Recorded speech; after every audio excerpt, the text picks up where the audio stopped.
Okay. So continuing on.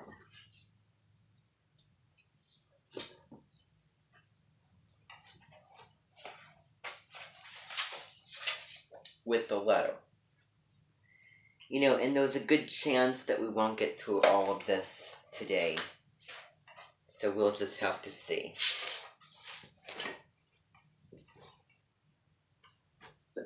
So, and also you have the opportunity now to fill out that thing. So, you can do that. Okay. Here we go, everybody, again. In his mind, he saw a railway station at Karagash, and he was standing with his pack. And that was the headlight of the Simplon Orient, cutting the dark now. And he was leaving Thrace then, after the retreat. That was one of the things he'd saved to write. With, in the morning at breakfast, looking out the window and seeing snow in the mountains in Bulgaria, and Danson's secretary asking the old man if it were snow. The old man looking at it and saying, "No, that's not snow. It's too early for snow." And the secretary repeating to the other girls, "No, you see, it's not snow." And them all saying, "It's not snow, we were mistaken." But it was the snow, all right. And he sent them on into it when he evolved the exchange of populations. And it was snow they tramped along in until they died that winter. It was snow, too, that fell all Christmas week that year up in the Garatau. That year they lived in a woodcutter's house with a big square porcelain stove that filled half the room. And they slept on mattresses filled with beech leaves. The time the deserter came with his feet bloody in the snow. He said the police were right behind him and they gave him woolen socks and held the gendarmes talking until the tracks had drifted over. In Schruntz, on Christmas Day, the snow was so bright it hurt your eyes when you looked out from the wine studio and saw everyone coming home for each spent gambling. But he'd never written a line of that. Nor that cold, bright Christmas day with the mountains showing across the plain that Barker had flown across the lines to bomb the Austrian officers' leave train, machine gunning them as they scattered and ran. He remembered Barker afterwards coming into the mess and starting to tell about it, and how quiet it got, and then somebody saying, "You bloody murderous bastard." Wait, Will is... Those were the same Austrians they killed then that he skied with later. No, not the same. Huh? I don't know. Okay, Will... I'm trying... I don't even know where this is. Okay. It's on the next page. Okay. Alright, everybody. So now we're caught up. Alright, let's continue. I tell you what, this thing...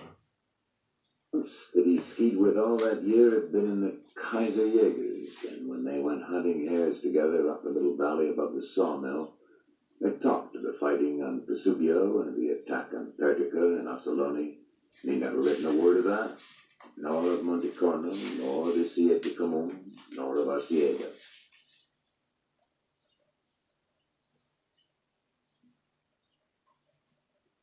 Oh, great. Okay, I didn't get disconnected.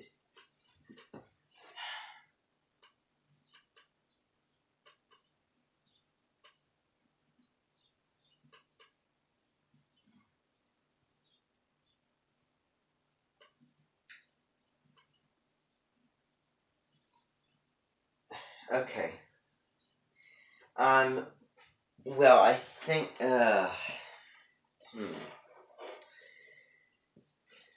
You know what, everybody?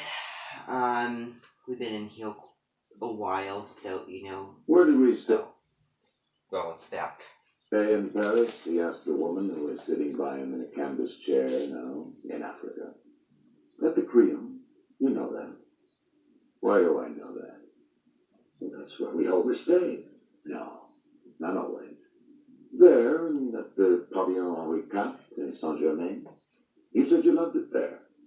Love is a dunghill, said Harry, and I'm the cock that gets on it to crow. If you have to go away, she said, is it absolutely necessary to kill off everything you leave behind? I mean, do you have to take away everything? Do you have to kill your horse and your wife and burn your saddle and your armor? Yes, he said. Your damn money was my armor, my swift and my armor. Don't. All right. I'll stop. I don't want to hurt you. It's a little bit late now. All right, then I'll go on hurting. It's more amusing. The only thing I ever really liked to do with you, I can't do now. No, that's not true. You like to do many things, and everything you wanted to do, I did. Oh, for Christ's sake, stop bragging, will you? He looked at her and saw her crying. Listen, he said, do you think it's fun to do this? I don't know why I'm doing it.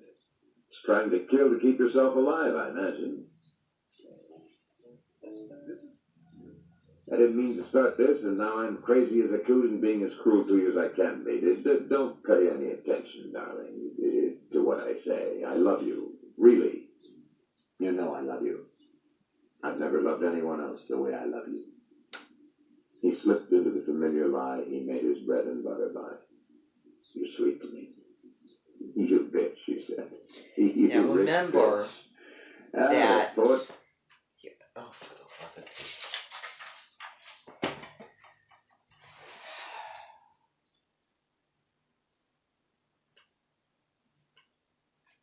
Am I going to have to go all the way to the beginning? Girls, no, you see, it's nuts now. And I'm all saying it's nuts. Where did we stay in Paris? He asked the woman who was sitting by him in a canvas chair now in Africa. Okay. Let's see, can I... Is it absolutely necessary to kill off everything you leave behind? I mean, do you have to take away everything? I don't go on hurting. It's more amusing. The only thing I ever really liked to do with you, I can't do now. I imagine. Okay, I'm gonna stop there. So, let's see, let's go over that part again, actually.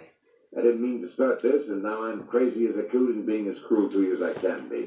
Don't pay any attention, darling, to what I say. I love you. Really. You know I love you. I've never loved anyone else the way I love you. He slipped into the familiar lie he made his bread and butter by. You're sweet to me. You bitch, she said. You rich bitch. Ah, that's poetry. I'm full of poetry now. Rot and poetry. Rotten poetry. Stop it, Harry. Why do you have to turn into a devil now? I don't like to leave anything, the man said. I don't like to leave things behind.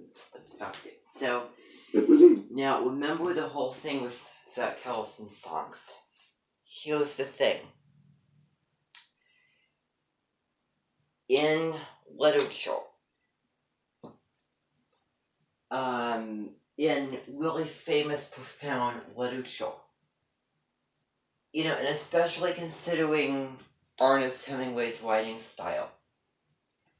If you know anything about Ernest Hemingway, he is not a flowery, vivid writer. If you were to compare Ernest's writing to Mark Twain's writing, they're pretty different. They're pretty different. Ernest Hemingway, straight and direct. He says it like it is. He doesn't sugarcoat. You know, he is a realistic fiction writer. I wouldn't say that there's anything fantastical about his writing at all. No, not at all. So that's just one of the, the little things. And I know what you're all thinking, and I'm thinking the same thing. I have to tell you the truth, though, that... Okay, is there another, little line here? So let's see how many pages left to this. So, 1, 2, 3, 4, 5, 6, 7, 8, 9, 10, 11, 12, 13, 14, 15, 16, 17, 18. 18 pages left. We might stop here now, at this point in it, and then later we might look at, probably 9 more pages, and then do the other 9 pages tomorrow. So that's going to be the end of it. Because there's other things that I have on my, mental list to do. So we'll come back to it later. but just getting, kind of a, feel of just, the story of what's going on, I think that you could all agree that, it's easier to, follow and think about. Where this guy, is kind of, wholeheartedly saying these things, and the wife is, it's really disheartening for the wife because, think about a man that she loved, and then turning into this, someone else. So, so that's kind of what, is really going on. And then there was the mentioning of the,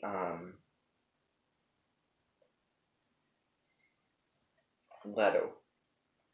So he's really, kind of driving the wedge between his relationship.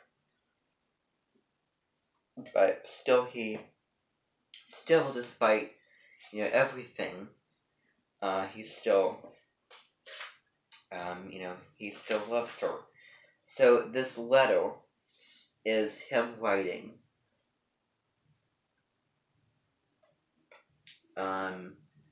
about, being at this place, on Christmas, and, the snow in, Paris somewhere.